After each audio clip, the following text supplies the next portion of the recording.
आदरणीय धर्म प्रेमी सज्जनों, सादर नमस्ते। मैं जेठालाल विश्वकर्मा आप सभी का हार्दिक स्वागत करता हूं। महाभारत सभा पर्व अध्याय 9। महर्षि वैशंपायन जी कहते हैं, हे राजन जन्मेजय जी, शिशुपाल की रूखी और कटुता से भरी बातों को सुनकर बलवानों में श्रेष्ठ प्रतापी भीमसेन क्रोध अग्नि से भभक उठे। वह उछलकर शिशुपाल के पास पहुंचना ही चाहते थे कि महाबाहु भीष्म ने बड़े वेग से उठकर उन मनस्वी भीमसेन को वैसे ही पकड़ लिया जैसे महेश्वर ने कार्तिकेय को रोक लिया था। उस समय भयानक पराक्रमी भीमसेन को कुपित देख प्रतापी चेदीराज हंसते हुए बोला, हे भीष्म, इसे छोड़ दो। ये सभी राजा लोग देख ले कि ये भीम मेरे प्रभाव से उसी प्रकार दग्ध हो जाएगा जैसे पतंगा अग्नि के पास जाते ही भस्म हो जाता है। तब चेदीराज की वो बात सुनकर बुद्धिमानों में श्रेष्ठ कुरुकुलभूषण भीष्म जी ने भीमसेन से कहा। भीष्म जी बोले, हे भीमसेन, ये चेदीराज शिशुपाल की बुद्धि नहीं है जिसके द्वारा वो युद्ध से कभी पीछे न हटने वाले तुम जैसे महावीर को ललकार रहा है। निश्चय ही काल ने इसके मन और बुद्धि को ग्रस लिया है, इसीलिए ये कुल कलंक अनाप शनाप बोल रहा है। महर्षि वैशंपायन जी कहते हैं, हे राजन जन्मेजय जी, भीष्म जी की ये बात शिशुपाल न सह सका। वो पुनः अत्यंत क्रोध में भरकर भीष्म जी को उनकी बातों का उत्तर देते हुए बोला।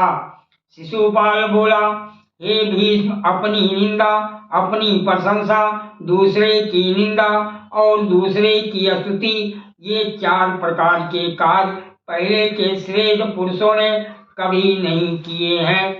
हे भीष्म, जो स्तुति के सर्वथा अयोग्य है उसी केशव की तुम मोहवश सदा भक्ति भाव से स्तुति करते हो। तुम्हारा ये व्यवहार उस भोलिंग पक्षी के समान है जो कहता कुछ है और करता कुछ है। हे भीष्म, हिमालय के दूसरे भाग में भूलिंग नाम से प्रसिद्ध एक चिड़िया रहती है। उसके मुख से सदा ऐसी बात सुनाई पड़ती है जो उसके कार्य के विपरीत भाव की सूचक होने के कारण अति निंदनीय जान पड़ती है। वो चिड़िया सदा यही कहती है, मां साहसम अर्थात साहस का काम मत करो, परंतु वो स्वयं ही भारी साहस का काम करती हुई भी ये नहीं समझ पाती। हे भीष्म, वो चिड़िया मांस खाते हुए सिंह के दांतों में लगे हुए मांस के टुकड़ों को अपनी चोंच से चुभती रहती है। निसंदेह सिंह की इच्छा से ही वो अब तक जी रही है। हे पापी भीष्म, तुम भी उसी पक्षी की भांति सदा बढ़ चढ़कर बातें करते हो। हे भीष्म, निसंदेह तुम्हारा जीवन इन राजाओं की इच्छा से ही बचा हुआ है, क्योंकि तुम्हारे समान दूसरा कोई राजा ऐसा नहीं है जिसके कर्म संपूर्ण जगत से द्वेष करने वाले हों। भीष्म जी बोले, अहो शिशुपाल के कथनानुसार मैं राजाओं की इच्छा पर जी रहा हूँ, परंतु मैं तो इन समस्त भूपालों को तिनके के बराबर भी नहीं समझता। महर्षि वैशंपायन जी बोले, भीष्म जी के ऐसा कहने पर बहुत से राजा कुपित हो उठे। कुछ राजाओं को हर्ष हुआ और कुछ भीष्म जी की निंदा करने लगे। कुछ महान धनुर्धर नरेश भीष्म जी की ये बात सुनकर कहने लगे, ये बूढ़ा भीष्म तो पापी और घमंडी है, अतः क्षमा के योग्य नहीं है। ये निरपगण क्रोध में भरे हुए हम लोग मिलकर इस दुष्ट बुद्धि भीष्म को पशु की भांति गला दबाकर मार डालें अथवा घास फूस की अग्नि में इसे जीवित जला डालें। उन नरेशों की ये बातें सुनकर कुरुकुल के पितामह महामती भीष्म जी फिर उन्हीं राजाओं से बोले, हे नरेशों, यदि मैं आप सबकी बातों का अलग अलग उत्तर दूं तो यहाँ उसकी समाप्ति होती दिखाई नहीं देती। अतः मैं जो कुछ कह रहा हूँ आप सब उसे ध्यान से सुने। तुम लोगों में साहस या शक्ति हो तो पशु की भांति मेरी हत्या कर दो अथवा घास फूस की अग्नि में मुझे जला दो। मैंने तो तुम लोगों के मस्तक पर अपना पूरा पैर रख दिया है।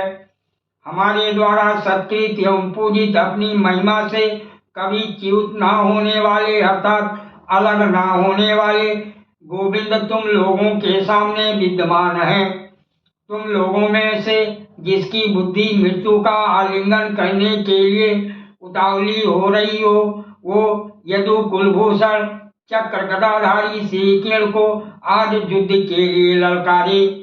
भीष्म जी की ये बात सुनते ही महापराक्रमी चेदीराज शिशुपाल श्री कृष्ण जी के साथ युद्ध के लिए उत्सुक हो इस प्रकार बोला, हे जनार्दन, मैं तुम्हें ललकार रहा हूँ, आओ मेरे साथ युद्ध करो जिससे आज मैं समस्त पांडवों सहित तुम्हें मार डालूं।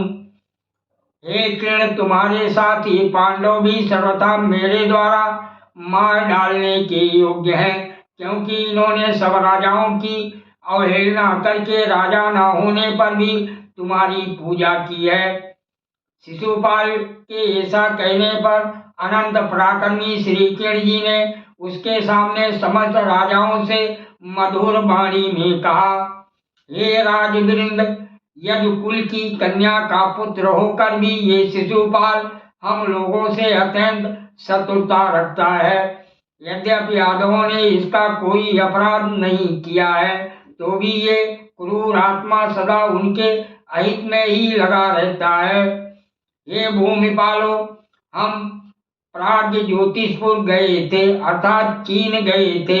ये बात जब इसे ज्ञात हुई तब इस क्रूर कर्मा ने मेरे पिताजी का भांजा होकर भी द्वारिका में आग लगवा दी। मेरे पिताजी ने अश्वमेध यज्ञ में रक्षकों से घिरा हुआ पवित्र घोड़ा छोड़ा। इस पापपूर्ण विचार वाले दुष्ट आत्मा ने यज्ञ में बिगाड़ डालने के लिए वो घोड़ा भी चुरा लिया। आप लोग देख ही रहे हैं कि इस समय ये मेरे प्रति कैसा अभद्र व्यवहार कर रहा है। मैं अपनी बुआ के संतोष के लिए ही इसके अति दुखद अपराधों को सहन करता आया हूँ। सादर प्रणाम। जय श्री कृष्ण।